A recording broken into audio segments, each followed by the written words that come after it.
Na nossa série, nós já falamos o conceito, trouxemos um pouquinho do que é a violência sexual. Mas como identificar?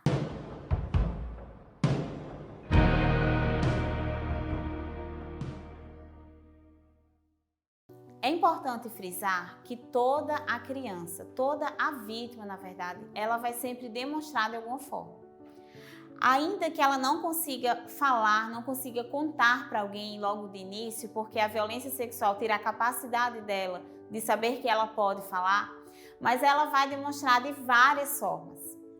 Algumas delas, através de provas materiais ou físicas, ou seja, às vezes a violência sexual vem acompanhada da agressão física. Não é sempre, mas pode vir. Então a criança pode apresentar alguns vestígios de violência no seu corpo. Algumas crianças eram vítimas de violência sexual e foram descobertas, por exemplo, na escola como vítimas, porque a calcinha da menina estava suja e ali continha materiais que só poderiam existir através do ato sexual.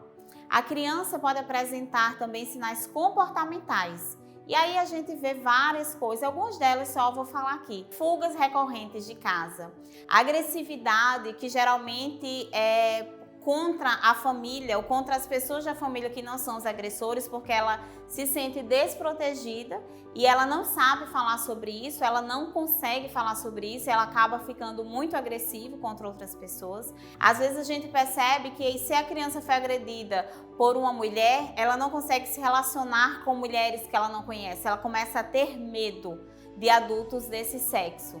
Ou de meninas que começam a ter medo de homens desconhecidos ou homens que ela até conhece. Essa criança ela pode ir para um extremo de se isolar, de não querer contato com ninguém, ou ela pode ir para o outro extremo de ter a necessidade ou de achar que ela precisa estar sempre com alguém. Ela também pode ter regressão. Então, às vezes, uma criança já maior que não faz mais xixi na cama, por exemplo, e ela pode voltar a fazer. A criança pode ter também muitos pesadelos, ou seja, é alguém que não vai se desenvolvendo ou não vai se relacionando da forma esperada. Alguns sinais também se apresentam em relação ao cuidado com o próprio corpo.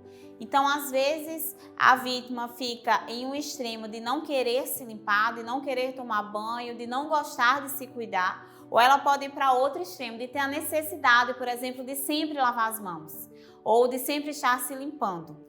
Outros sinais podem se apresentar relacionados à sexualidade da criança. Às vezes a criança tem conceitos ou tem falas sobre atos sexuais ou sobre uma sexualidade que não é esperado para a idade dela. Ela também pode acabar introduzindo objetos nas suas partes íntimas. Ela pode também ter um relacionamento, querer um relacionamento excessivo, ou seja, teve um caso de uma menina de 1 ano de idade que o médico foi examiná-la, quando ele pegou ela, quando ele ia examinar ela, na verdade, ela deu os braços e pediu para sentar no colo. Ao sentar no colo dele, ela não sentou como uma criança de 1 ano, que é esperado para uma criança de 1 ano, mas ela abriu as perninhas dela e sentou na perna dele. A criança pode apresentar também uma expressão exagerada de afeto.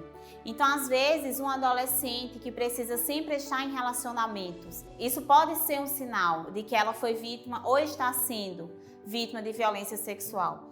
Então, o que era esperado para ela passa a não ser. Ou a criança também pode pedir ajuda ou dar um sinal através de desenhos.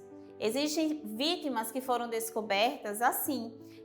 Pediram para ela fazer um desenho e ela acaba ali, expressando no desenho os seus medos, ou figura de órgãos genitais, ou a figura da pessoa que era o seu agressor com cara de monstro ou situações em que ela fica com medo. Uma coisa é certa, nós precisamos estar sempre atentos às crianças que nos rodeiam, porque elas sempre irão nos pedir ajuda.